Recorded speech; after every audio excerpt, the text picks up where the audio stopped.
புதிய பூமி நண்பர்கள் அனைவருக்கும் வணக்கம். நான் ராஜ்பாபு.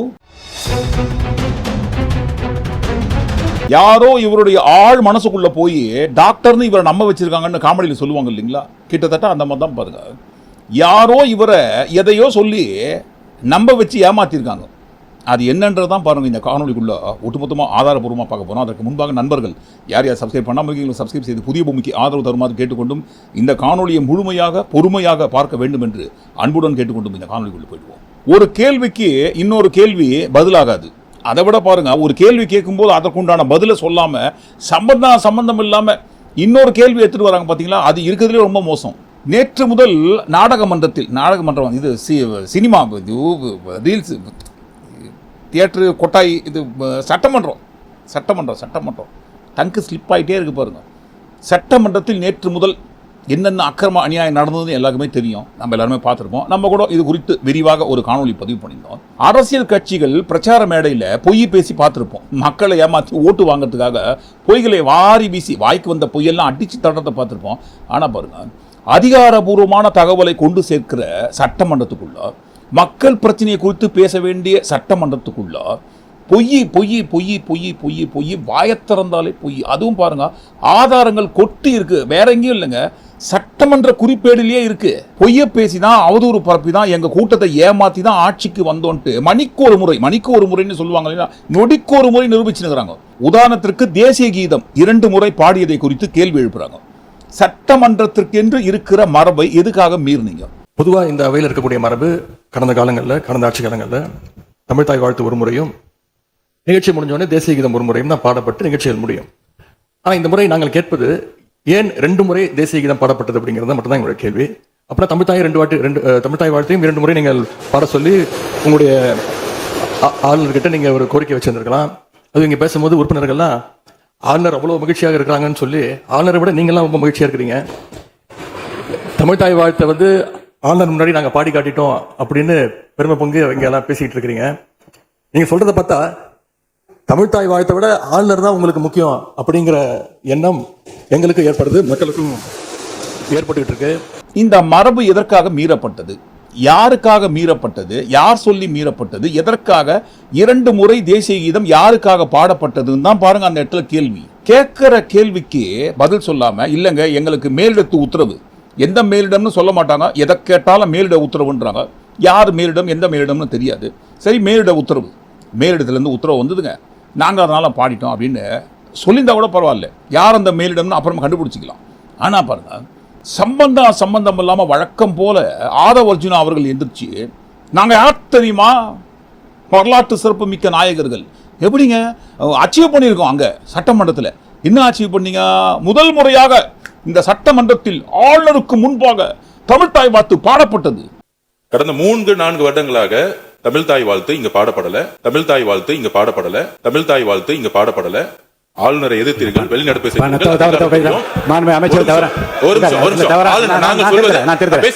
பேசி முடிக்கிறேன்.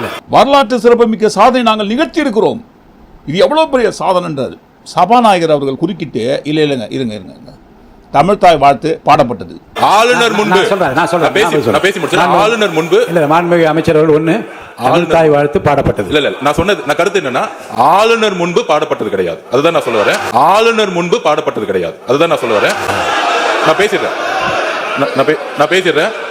ஆளுநர் புறக்கணித்தார், அதற்கு பின்பு பாடப்பட்டது. நாங்க பதிவு பண்ணிக்கிறோம். எந்த விதமான காம்ப்ரமைஸும் கிடையாது. தமிழ் தாய் வாழ்த்தை முதலில் பாடப்பட்டது எங்களுடைய முதலமைச்சருடைய வெற்றி, தமிழக மக்களுடைய வெற்றிங்கிறத நாங்க பதிவு பண்ணி, எந்த காம்ப்ரமைஸும் இங்க நடக்கல, அதை நாங்க பதிவு பண்றோம். பொய்ய பாருங்க, பக்கமா வாரி வீசினுறாங்க. ஒரே ஒரு வார்த்தையில தமிழ் தாய் வாழ்த்து பாடப்பட்டது. அவர் என்னன்னு சொன்னாரு? ஆளுநருக்கு முன்பாக இந்த சட்டமன்றத்தில் தமிழ் தாய் வாழ்த்து பாடியதே கிடையாது இதற்கு முந்தைய ஆட்சி காலத்தில் சொல்றாரு. பக்கமா பேசுறாரு. ஒரே வரியில தமிழ் தாய் வாழ்த்து பாடப்பட்டது அப்படி சொல்லக்கூடாது. ஏங்க போய் பேசுறீங்க, தப்பா பதிவு பண்றீங்க? சட்டமன்ற குறிப்பேடுகளில் ஆல்ரெடி குறிப்பு இருக்கு, பதிவாகி இருக்கு. ஒவ்வொரு வருஷமும் ஆளுநருக்கு முன்பாகத்தான் இந்த சட்டமன்றத்தில் தமிழ்தாய் வாழ்த்து முதலில் பாடப்பட்டது. தப்பான தகவலை, ஆதாரமற்ற விஷயத்தை பேசாதீங்க. ஆதவ அர்ஜுனா அவர்கள் பேசிய அனைத்தும், ஆதாரமற்ற விஷயங்கள் அனைத்தும் அவை குறிப்பிலிருந்து நீக்கப்படும் அப்படின்னு தான் சொல்லணும். அதற்கு மாறாக ஒரே வரியில் தமிழ்தாய் வாழ்த்து பாடப்பட்டது, அவ்வளவுதான். மாண்புமிகு அமைச்சர் அவர்கள் ஒண்ணு தமிழ் தாய் வாழ்த்து பாடப்பட்டது. இல்ல நான் கருத்து என்னன்னா, அவ்வளவுதான் சொன்ன பிறகும் கூட மறுபடியும் எங்களது சாதனை என்னமோ தமிழ்த்தாய் வாழ்த்த முதல் முறையாக விஜய் அவர்கள் ஆட்சிக்கு வந்ததற்கு பிறகுதான் உருவாக்கி எழுதியதை போல அவங்க தான் இந்த பாட்டை கண்டுபிடிச்ச மாதிரி எல்லாமே எங்க சாதனைங்க. இதுல இருந்தே தெரியுது எப்பா எங்க கிட்ட பொய்ய தவிர வேற எதுவுமே இல்லைன்னு அவங்களே உண்மையை சொல்றாங்க. உதாரணத்துக்கு ஆதாரம், ஆளுநர் முன்பு பாடப்பட்டது கிடையாது. அதுதான் நான் சொல்ல வரேன். ஆளுநர் முன்பு பாடப்பட்டது கிடையாது. அதுதான் நான் சொல்ல வரேன். ஈராரும் வதனமென திகழ் பரத கண்டமிதில் தெக்கலமும் அதில் சிறந்த திராவிடனல் திருநாடும் தக்க சிறு பிறை முதலும் தரித்தனரும் திலகமுமே. அங்க இருந்து தான் பாருங்க பிரச்சனையே ஸ்டார்ட் ஆச்சு. இந்த குழந்தைங்கள்லாம் அடம் பிடிக்கிற மாதிரி தமிழ்த்தாய் வாழ்த்து பாடிட்டீங்களா, பாடியாச்சுங்க, தேசிய கீதம் பாடுங்க. இல்லைங்க பாட முடியாதுங்க, இல்லை பாடணும், பாடலாம் தான் நான் உட்காரணும். நான் அப்படிலாம் பண்ண முடியாதுங்க, மரபு இருக்குங்க, சட்டமன்றத்துக்குன்னு ஒரு மரபு இருக்கு. ஃபர்ஸ்ட் தமிழ்த்தாய் வாழ்த்து, அதற்கு பிறகு ஆளுநர் உரையெல்லாம் நீங்க முடிச்சிருங்க. முடித்ததுக்கு பிறகு இறுதியில் தேசிய கீதம் பாடுவோம்னாங்க. அப்படியெல்லாம் பண்ண முடியாதுங்க, நீங்க இங்கேயே இப்பவே தேசிய கீதம் பாடணும். பாட மாட்டீங்களா? அப்படிலாம் நான் கோச்சி நினைச்சு வெளியே போயிடுவேன்னு அங்க இருந்தா பிரச்சனை ஸ்டார்ட் ஆச்சு. முன்னாள் சபாநாயகர் அப்பாவு அவர்கள் சொல்றதை கூட பதிவாகிருக்கும் பாருங்க. முறுக்கி நினைச்சு போறாரு, அப்படி போகும்போது சொல்றாரு இருங்க தேசிய கீதை இனிமே தான் பாடுவோன்ட்டு. நீங்கள் சவார்கர் வழியில் வந்தவர்களுக்கும் கோட்சே வழியில் வந்தவர்களுக்கும் சற்றும் குறைந்தவர்கள் அல்ல. தமிழ்நாட்டு சட்டமன்றமும் சரி என்பதை கூறி மாண்புமிகு அவை முன்னோர் அவர்கள். மாண்புமிகு பேரவைத் தலைவர்களே, ஜனகணமன என்னதான் பாடு. தற்போது இந்த ஆண்டிற்கான ஒவ்வொரு முறையும் இதே மாதிரி தான் பாருங்க. ஆளுநர் ரவி அவர்கள் தகராறு பண்ணிட்டே இருப்பார். தேசிய கீதை 2 தடவை பாடணும், தமிழ்த்தாய் வாழ்த்து பாடி முடித்த கையோடு பாடணும் முடியாதுன்னு சொல்றது தான் பாருங்க அங்க சண்டையே ஸ்டார்ட் ஆகும். ஸோ உண்மை இவ்வாறாக இருக்க அனைவரும் ஈஸியா ஆக்சஸ் பண்ணி பார்க்கக்கூடிய ஆதாரம் கொட்டி இருக்கிற இந்த விஷயத்துக்கே இவ்வளவு பொய்ய பேசுறாங்க. இந்த சட்டப்பேரவையில் ஆளுநருக்கு முன்பாக இதுக்கு முன்னாடி தமிழ்த்தாய் வாழ்த்து பாடியதே கிடையாது. அந்த சாதனை செய்து காட்டியவர் எங்கள் வரலாற்று சிறப்புமிக்க நாயகர்னு என்ன மாதிரி பில்டப்புங்க. பில்டப்லாம் வேண்டாங்க. கேட்ட கேள்விக்கு ஒரே ஒரு பதில். மரபை மீறி இருந்த மரபை உடைத்து எதற்காக 2 முறை தேசிய கீதம் பாடினீங்க? யாருக்காக பாடினீங்க? யார் சொல்லி பாடினீங்க? யார் ஆர்டர் கொடுத்து பாடினீங்க? எதுக்காக பாடினீங்கன்னு தான் கேள்வி. கேட்ட கேள்விக்கு பதில் சொல்லாம ஆதாரமற்ற அடுக்கடுக்கான பொய்களை அடுக்குறாங்க. சரி, ஆதவர்ஜுனா அவர்கள் லெவலுக்கே இந்த அளவுக்கு அடுக்கடுக்கான பொய்களை அடுக்குனா நான் யாரு? வரலாற்று சிறப்புமிக்க நாயகர். நாடுக வேண்டாமா? என்னமோ தமிழ்த்தாய் வாழ்த்தை இந்த அவையில் 2வது இடத்துக்கு போட்ட மாதிரி பில்டப் பண்ணுறாங்க. யார் தமிழ்த்தாய் வாழ்த்தை 2வது இடத்துக்கு தள்ளாங்கன்னு ஊருக்கே தெரியும். நான் வேணா வெளிச்சம் போட்டு காட்டுறேன். ஞாபகம் இருக்குங்களாண்ணா உங்களுக்கு? தமிழ்த்தாய் வாழ்த்துக்கு அப்புறம் தேசிய கீதம் பாடினது தப்பு, தேசிய கீதம் 2 முறை பாடினது தப்பு. அப்படி ஒரு நிகழ்வு இதுக்கு முன்னாடி இந்த சட்டசபையில நடந்ததே கிடையாது. அந்த மாநில உரிமை போராளிகளை, அந்த மரபு காக்கிற உரிமை போராளிகளை ஒரே ஒரு கேள்விதான் கேட்கணும். 2021 ஆகஸ்ட் 2 ஞாபகம் இருக்கா? Centenary celebration of Tamil Nadu legislature. அந்த ஃபங்க்ஷன்ல நம்ம முன்னாள் முதலமைச்சர் கருணாநிதி அவர்களோட கலைஞர் அவர்களுடைய சாரி ஃபார் தட். இந்த இடத்துல எல்லாரும் நம்ம நம்பணும் என்னன்ட்டுங்க, மரியாதையோட பேசுறாங்கன்ட்டு.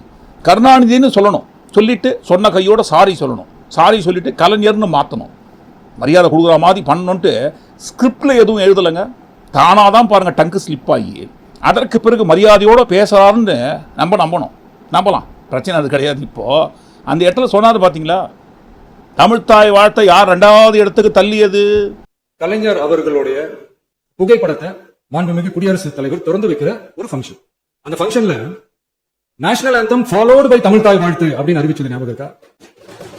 அதாவது தேசிய கீதத்துக்கு அப்புறமா 2வது முறையா. நோட் திஸ் பாயிண்ட் மாண்புமிகு பேரவைத் தலைவர் அவர்களே, ப்ளீஸ் நோட் திஸ் பாயிண்ட். இதோ இதற்குண்டான ஆதாரம் பார்த்துக்கங்கன்னு சொன்ன கையோட அந்த இடத்துல சபாநாயகர் அவர்கள் திருத்தணும் இல்லைங்களா? பாராட்டுறாருங்க. இதே அவையில் தான், அது அவை குறிப்பிலும் இருக்கிறது, இதே அவையில் தான் நடைபெற்றது. தக்க நேரத்தில் இந்த ஆதாரங்களை அளித்த மாண்பு முதல்வர்களுக்கு நன்றியை தெரிவித்துக் கொள்கிறேன். டவுட் இருந்தா இந்த புக்கை பார்த்து தெரிஞ்சுக்கலாம். தக்க தருணத்தில் ஆதாரத்தோடு கொண்டு வந்து காட்டியதற்கு பாராட்டுகிறேன் அப்படின்னு சொல்லிட்டு, சார் என்ன சார் இது? தப்பான விஷயத்தை பதிவு பண்ணா அப்படிலாம் பண்ணாதீங்க, தப்புங்கன்னு சொல்ல வேண்டிய இடத்துல இருக்கிற நீங்க இப்படிலாம் பண்ணலாமா? சிஎம் சார் சொன்ன அந்த விழா சம்பந்தப்பட்ட புகைப்படம், அந்த புகைப்படத்தில் யாரெல்லாம் இருக்கிறாங்க? ஆசிரியர் வீரமணி அவர்கள், திருமாவளவன் அவர்கள், தக்குரிமலை, பீட்டர் அல்போன்ஸ், திருநாவுக்கரசர் போன்ற பலர் இருக்கிறார்கள் அந்த புகைப்படத்தில். எம்எல்ஏ அல்லாதவர்களும் சட்டமன்றத்தில் நடக்கும் அந்த நிகழ்ச்சிக்குள்ள இருக்கிறாங்க. ஏனென்றால் வழக்கமாக நடக்கும் சட்டமன்ற கூட்டம் அது கிடையாது. சட்டமன்ற வளாகத்திற்குள் நடக்கும் ஒரு அரசு நிகழ்ச்சி. அந்த அரசு நிகழ்ச்சிக்கு பிரசிடென்ட் வராங்க, ஜனாதிபதி வராங்க, அந்த ஜனாதிபதிக்கென்று இருக்கிற புரோட்டோகாலை ஃபாலோ பண்ணி தான் அங்க தேசிய கீதம் பாடப்பட்டிருக்கு. ஆனால் விஜய் அவர்கள் நடத்தியது அரசு நிகழ்ச்சி கிடையாது, வழக்கமாக நடைபெறும் சட்டமன்ற கூட்டத்தொடர். அந்த சட்டமன்ற கூட்டத்தொடரில் எதற்காக மரபு மீறப்பட்டது என்பதுதான் கேள்வி. அந்த கேள்விக்கு நியாயமா பதில் சொல்லாம வழக்கம் போல பாருங்க, எல்லாத்துக்கும் எது கேட்டாலும் திமுக திமுக திமுகன்னு ஒரு குறிப்பிட்ட கட்சியை டார்கெட் பண்ணி பொய்ய பேசி அவதூறு பரப்பி இந்த வன்மர்கள்லாம் வன்மம், இதே வன்மம் தான் பாருங்க அங்கேயும் தொடருது. என்னப்பா விவசாயிகள் போராட்டம் நடத்துறாங்களா? எதிர்க்கட்சிகள் தூண்டுதலுங்க. நம்ம விவசாயிகள் எல்லாரும் நம்மள நல்லா புரிஞ்சுக்கிட்டு தமிழக வெற்றி கழகத்தை ஏத்துக்கிட்டாலும் எதிர்க்கட்சிகளோட தூண்டுதலால சில இடங்கள்ல சில போராட்டங்கள் நடக்குது. எதிர்க்கட்சிகள் என்னதான் சித்து வேலை செஞ்சாலும் விவசாய பெருமக்கள் எல்லாரும் நம்ம ஆட்சி அவங்களுக்கான ஆட்சி தான் நல்லா புரிஞ்சுதான் வச்சிருக்காங்க. எங்கேயோ கேட்ட குரல் விவசாயிகள் மாதிரி எதிர்க்கட்சி தூண்டுதல். ஞாபகம் வந்துச்சு. நம்ம நாட்டோட தலைநகர்ல மத்திய அரசு கொண்டு வந்த 3 வேளாண் சட்ட மசோதாவை எதிர்த்து லட்சக்கணக்கான விவசாயிகள் மாச கணக்கில் போராட்டம் பண்ணாங்க இல்லைங்களா? அந்த போராட்டத்தில் ஈடுபட்ட விவசாயிகள் யாருமே விவசாயிகள் கிடையாது, எல்லாருமே சமூக விரோதிகள். எதிர்க்கட்சி தூண்டுதல், முக்கியமா காங்கிரஸ் கட்சி தூண்டி விட்டதன் பேரில் தான் பாருங்க சமூக விரோதிகள் விவசாயிகளை போல வேடமிட்டு போராட்டம் பண்றாங்கன்ட்டு சொன்ன அதே குரல் தான் இன்றைக்கு நம்ம கண்ணுக்கு முன்னாடி தமிழ்நாட்டில் ஒலித்து கொண்டிருக்கிறது. போராட்டம் பண்ற விவசாயிகள் யாரும் விவசாயிகள் கிடையாது, விவசாயிகள் மாதிரி எதிர்க்கட்சிகள் தூண்டுதலின் பேரில் பண்றாங்க. தொடர் மின்வெட்டு நடக்குது தமிழ்நாட்டில், எங்க பார்த்தாலும் கரண்ட் இல்ல, மக்கள் வீதிக்கு வந்து போராட்டம் பண்றாங்க, இரவு நேரங்களில் தூங்க முடியலன்ட்டு. என்னங்க பிரச்சனைன்னு கேட்கக்கூடாது, கேட்டா ஃபியூஸ் கட்டே புடின்னு போயிடுறாங்கப்பா எதிர்க்கட்சிகள். சரி, இந்த கரண்ட் போவதற்கு காரணம் வேண்டுமென்று சிலரின் நடவடிக்கைகளாலும் இந்த மின்வெட்டிற்கு காரணமாக உள்ளது. மின் விநியோக மீட்பு நடவடிக்கைகளை ஒருங்கிணைப்பதற்காக எதிர்பாராமல் இரவு நேரங்களில் ஏற்படும் மின் தடங்களை விரைந்து சரி செய்வதில் 10 உயர்மட்ட கண்காணிப்பு குழுக்கள். இவங்க போடுற பழியும் பேசுற பொய்க்கும் பரப்புற அவதூறையும் பார்த்துட்டு கரண்ட்டுக்கே பொறுக்க முடியல. ஆதவ அர்ஜுனா அவர்கள் ஒரு மேடையில் பேசியிருக்கிறார்கள், அரசியல் தெரியாது திமுகவுக்கு என்னவென்றால் ஒரு தலைவர் உருவாகி கொண்டிருக்கிறார்னு பேசாருங்க. அந்த தலைவர் உருவாகி கொண்டிருக்கிறார்னு சொல்லும் போது கரண்ட் வேலையை காட்டிடுச்சு. திமுக அரசியலே தெரியல, ஒரு தலைவர் உருவாகிட்டு இருக்காரு. பெண்கள்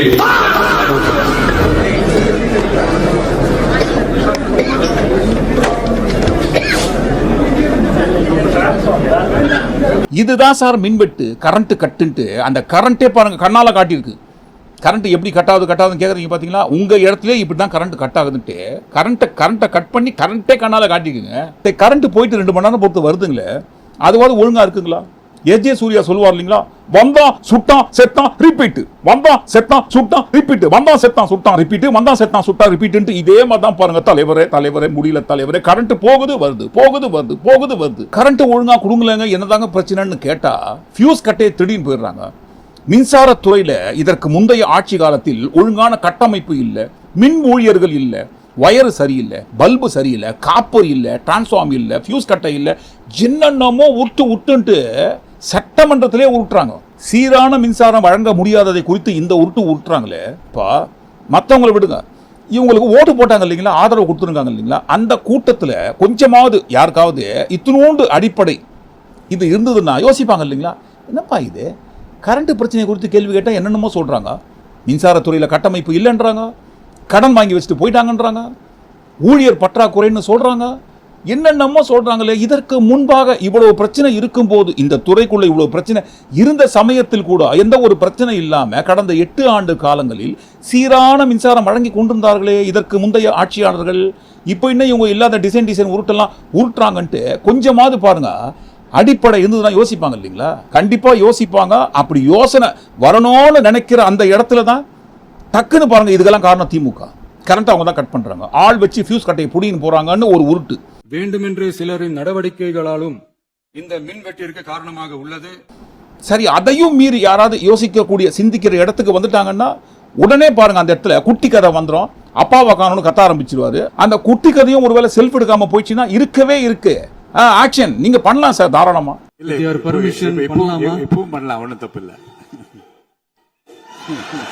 வைபு மோடு, அந்த வைபு மோட்லயே வச்சு நம்மை நோக்கி யாரும் பாருங்க நமக்கு ஆதரவு கொடுக்குறவங்கள கேள்வி கேட்டக்கூடாது. அப்படியே பாருங்க அவங்கள வைபு மோட்லயே வச்சு அமுக்கணும். எந்த துறையை குறித்து கேள்வி கேட்டாலும் திமுக, விவசாயிகள் பிரச்சனை திமுக, கரண்ட் கட் ஆகுது திமுக, சட்டம் ஒழுங்கு சரியில்லைங்க திமுக, எங்க பெண்களுக்கு அக்கிரமம் நடக்குதுங்க திமுக, உங்க கட்சியை சேர்ந்தவங்க தாங்க அதிக பேர் பெண்களுக்கு எதிரான குற்றங்களில் ஈடுபடுறாங்க திமுக, பட்ட பகல்ல கொலை பண்றாங்க. அதுவும் பாருங்க, நீங்க ஆட்சி அமைத்த கையோடு எக்கச்சக்கமான ஆணவ கொலைகள் கூட நடக்குது திமுக. எல்லாத்துக்கும் காரணம் திமுகவா? அது ஏங்க? அது போதைப் பொருள். தமிழ்நாடு முழுக்க நிறைந்திருக்கும், கொட்டி இருக்கும் போதைப் பொருள். இந்த போதைப் பொருளை அடிப்படையிலே கிள்ளி எறிந்திருக்க வேண்டியது யாரு? இதற்கு முந்தைய ஆட்சியாளர்கள். போன ஆட்சியில நடந்ததுக்கெல்லாம் இப்பதான் விடையை கண்டுபிடிக்கிறோம். நம்ம ஆட்சியில் இந்த போதைப் பொருள் நடமாட்டம் எல்லாம் தாறுமாறா அப்படியே பரவி கொட்டி கிடக்குது. இதெல்லாம் இனிஷியல் ஸ்டேஜ்லயே யார் கண்ட்ரோல் பண்ணிருக்கணும்? போலீஸ் டிபார்ட்மெண்ட் அப்ப யார் கையில இருந்தது? போலீஸ் டிபார்ட்மெண்ட்டை கையில வச்சுக்கிட்டே பிகினிங்லயே இனிஷியல் ஸ்டேஜ்லயே இந்த போதைப் பொருள் நடமாட்டத்தை ஏன் கண்ட்ரோல் பண்ணல? அவங்க கிள்ளி எறியல, தமிழ்நாடு முழுக்க பரவி போதை மாநிலமாக உருவாகிவிட்டது. ஆமா, சட்டமன்றத்தில் பதிவு பண்றாரு. என்னமோ தமிழ்நாட்டில் வேலை வெட்டிக்கு யாருமே போகாம 8 கோடி மக்களும் போதை பொருளையே ஊறி இருக்கிற மாதிரி சட்டமன்றத்தில் பதிவு பண்றாருங்க. தமிழ்நாடு போதை நிறைந்த மாநிலமாக உருமாறி விட்டதுன்ட்டு. இதுக்கு பேர் தான் சொல்லுவாங்க எஸ்கேபிசம். அக்கௌண்டபிலிட்டி எடுத்துக்காம எதை குறித்து கேள்வி கேட்டாலும் எந்த ஒரு பொறுப்பும் இல்லாமல் எல்லாத்தையும் அடுத்தவங்களை கை காட்டி இவர்களை நோக்கி வருகின்ற அந்த அம்பை அடுத்தவங்க பக்கம் திருப்பி விடுற எஸ்கேபிசம். மனசாட்சி உள்ளவங்க இந்த பிரச்சனையெல்லாம் ஏன் நடக்குதுன்றது அவங்களுக்கே நல்லா தெரியும். எதை குறித்து கேள்வி கேட்டாலும், மத்திய அரசை குறித்து எதை கேள்வி கேட்டாலும், மோடி அவர்கள் ஆட்சிக்கு வந்த நாளில் இருந்தே காங்கிரஸ், ஏங்க நீங்க தாங்க ஆட்சியில் இருக்கிறீங்க, ஐயோ ஆயில் பாண்டு கடனா கொடுத்துட்டு போயிட்டாங்கப்பா, அதனால தான் பிரச்சனை இல்லைங்க, வந்த கையோட பெட்ரோல் டீசல் கேஸ் எல்லாம் கம்மி பண்றேன்னு சொன்னோங்க, கம்மி பண்றேன்னு சொன்னோம், பண்ண முடியாது. ஏன்? நேரு அவர்கள் காரணம், இந்திரா காந்தி அவர்கள் காரணம், ராஜீவ் காந்தி அவர்கள் காரணம், மொத்தத்தில் காங்கிரஸ் தான் காரணம். வந்த நாளில் இருந்து இந்த நாள் வரைக்கும் எதை குறித்து கேள்வி கேட்டாலும் காங்கிரஸ் காங்கிரஸ் காங்கிரஸ்னு காங்கிரஸ் மேலேயே பழி தூக்கி போட்ட அந்த அரசியல், அதே அரசியல் பாருங்க கொஞ்சம் கொஞ்சமா நகர்ந்து நகர்ந்து நகர்ந்து இன்னைக்கு பாருங்க தமிழ்நாட்டுக்குள்ள வந்துச்சு அந்த ஃபார்முலா. எதை குறித்து கேள்வி கேட்டாலும் எந்த ஒரு விஷயத்துக்கு அக்கௌண்டபிலிட்டி எடுத்துக்காம திமுக தான் காரணம், நீங்க தாங்க ஆட்சியில் இருக்கிறீங்க, அதிகாரம் உங்க கையில் தாங்க இருக்கு, இருந்தாலும் திமுக தான் காரணம், திமுக தான் காரணம்ட்டு பிஸ்கே ஜேபி கட்சியோட நிழல் அரசாக இந்த தாவேகா அரசு இருக்கிறது என்பதுதான் பாருங்க இன்றைக்கு தமிழ்நாடு முழுக்க பரவலாக சொல்ற பேச்சு. அதே பழி போடுற வரிசையில் தான் இவர்களை குறித்து தேசிய கீதம் ஏன்பா 2 தடவை பாடினீங்க, எதுக்காக மரபை மீறினீங்க, யார் சொல்லி பாடினீங்க, யாருக்காக பாடினீங்க, யார் உத்தரவு கொடுத்து பாடினீங்கன்னு எழுப்புற கேள்விக்கு என்னங்க இது? சட்டமன்றத்தில் நீங்க கலைஞர் பட திறப்பு விழாவில் நீங்களே மீறிட்டீங்களேன்ட்டு சம்பந்தம் இல்லாம யாரோ எழுதி கொடுத்த ஸ்கிரிப்டை புரோட்டோகால்லாம் என்னன்னு தெரியாம கூட பாருங்க சிஎம் சார் உழைட்டு இருக்காரு. வளர்ந்த அந்த உளறலுக்கு சபாநாயகர் அவர்கள் பாராட்டுறாருன்னா பாத்துக்கோங்க. இதே அவையில் தான் அது அவை குறிப்பிலும் இருக்கிறது, இதே அவையில் தான் நடைபெற்றது. தக்க நேரத்தில் இந்த ஆதாரங்களை அளித்த மாண்பு முதல்வர்களுக்கு நன்றியை தெரிவித்துக் கொள்கிறேன். என்னதாங்க பண்றது? ரொம்ப இம்மெச்சூர்டா இருக்காருங்க விஜய் அவர்கள், ரொம்ப இம்மெச்சூர்டா இருக்காரு. எதுங்க சிஎம் சாரை பார்த்து நாங்க சொல்றோமா? ஐயோ நாங்க சொல்லுவோமாங்க இந்த மாதிரி வார்த்தைலாம்? நம்ம என்னைக்குமே அந்த மாதிரிலாம் பேசுறதே கிடையாது பொது வெளியில் கேமராவுக்கு முன்னாடி. விஜய் அவர்கள் ரொம்ப இம்மெச்சூர்டான பொலிட்டிஷியன் என்று நாங்க சொல்லலங்க. அங்க பாருங்க, Mr. Vijay is a immature politician. He doesn't know maturity. அன்றைக்கு டிகே சிவகுமார் சார் சொன்னதுங்க, இன்னும் நெருக்கமா சொல்லணும்னு சொன்னா இன்றைக்கு டிவிகே கட்சியோட கூட்டணியில் இருக்கிறாங்க காங்கிரஸ், அந்த காங்கிரஸ் கட்சி தான் சொல்லியிருக்காங்க. Mr. Vijay is a immature politician. He doesn't know maturity. நாங்க அப்படிலாம் சொல்லலங்க, சொல்லவும் மாட்டோம். யார் சொன்னாங்களோ அந்த உண்மையை மக்கள் பார்வைக்கு எடுத்து போடுறோம், அவ்வளவுதான். இருக்கட்டும், அந்த உண்மை ஒரு ஓரமாகட்டும். இப்போ இந்த இடத்துல தமிழ்நாடு முழுக்க போதைப் பொருள் எங்கே பார்த்தாலும் கொட்டி இருக்குன்னு சொல்கிறாங்க இல்லைங்களா? இப்போ இந்த வந்த 45 நாளில் எவ்வளோ போதைப் பொருளை பிடிச்சிருக்கீங்க? இது சம்பந்தமாக யார் மீது நடவடிக்கை எடுத்திருக்கீங்க?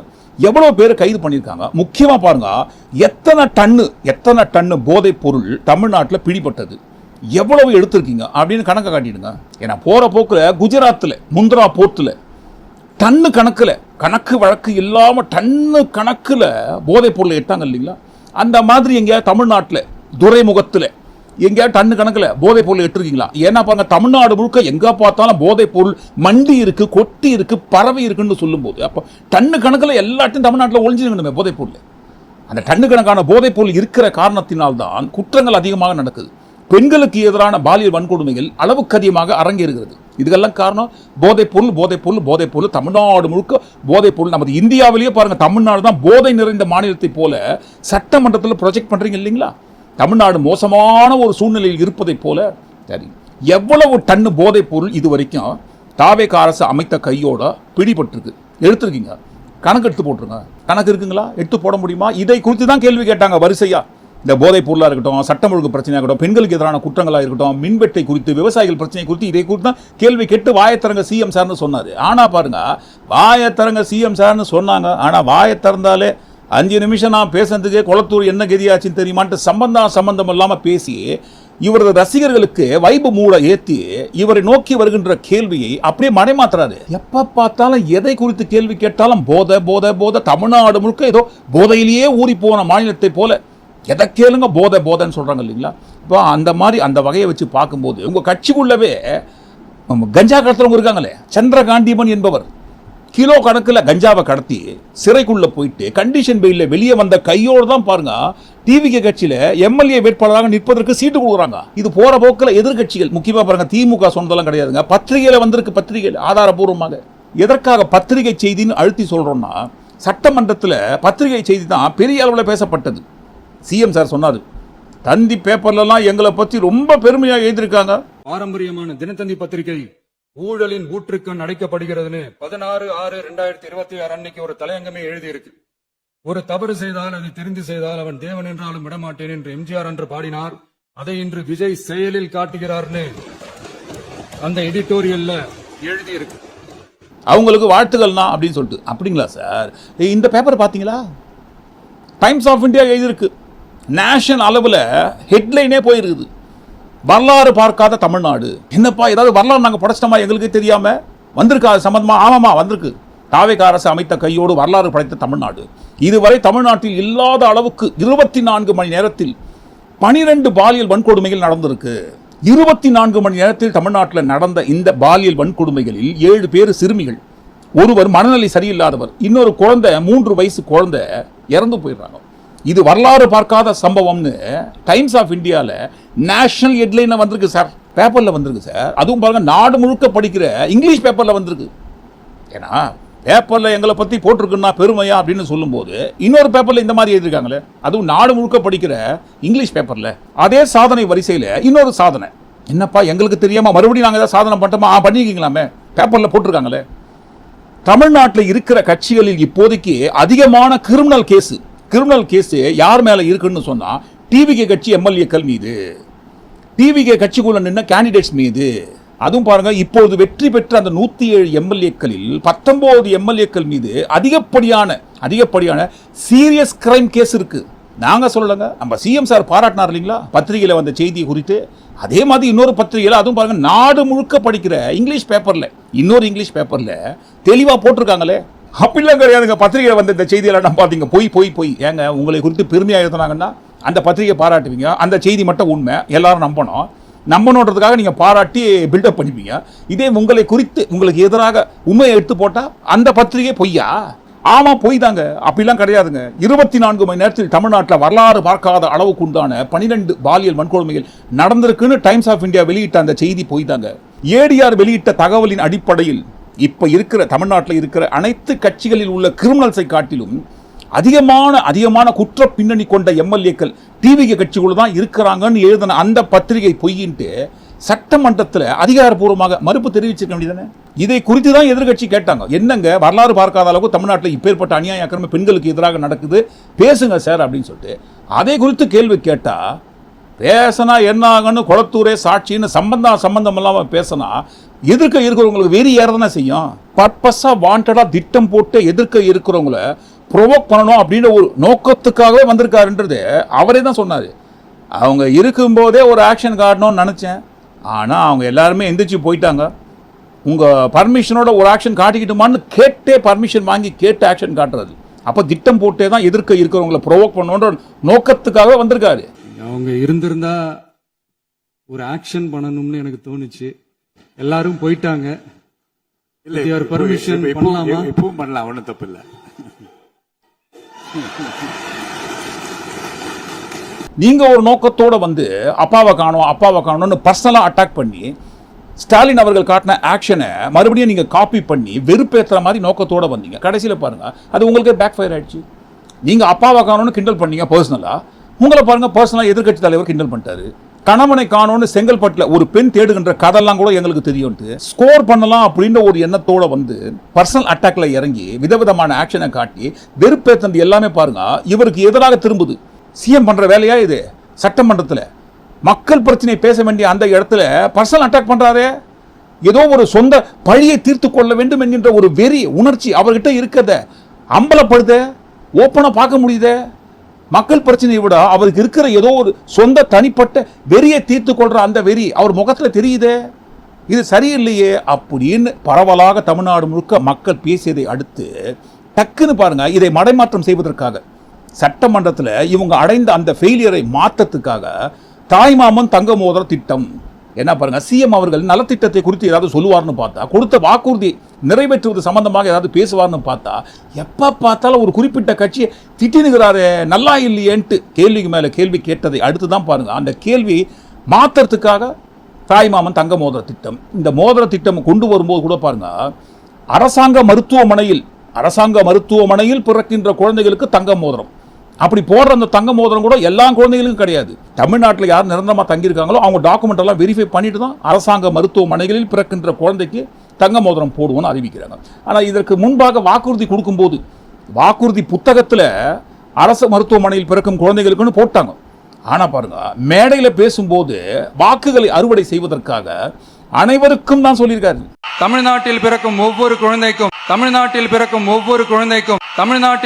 ஒவ்வொரு குழந்தைக்கும் அரசாங்கத்தின் ஆசீர்வாதமாக ஒரு தங்க மோதிரம் வழங்கப்படும். பெரிய அளவுல ரீச் ஆகிற இடம் மேடை. அந்த மேடையில பேசும்போது மட்டும் அனைவருக்கும், அனைத்து குழந்தைகளுக்கும், தமிழ்நாட்டு மண்ணில் பிறக்கிற அனைத்து குழந்தைகளுக்கும் தங்க மோதிரம் போடப்படும் சொல்லிடுறாரு.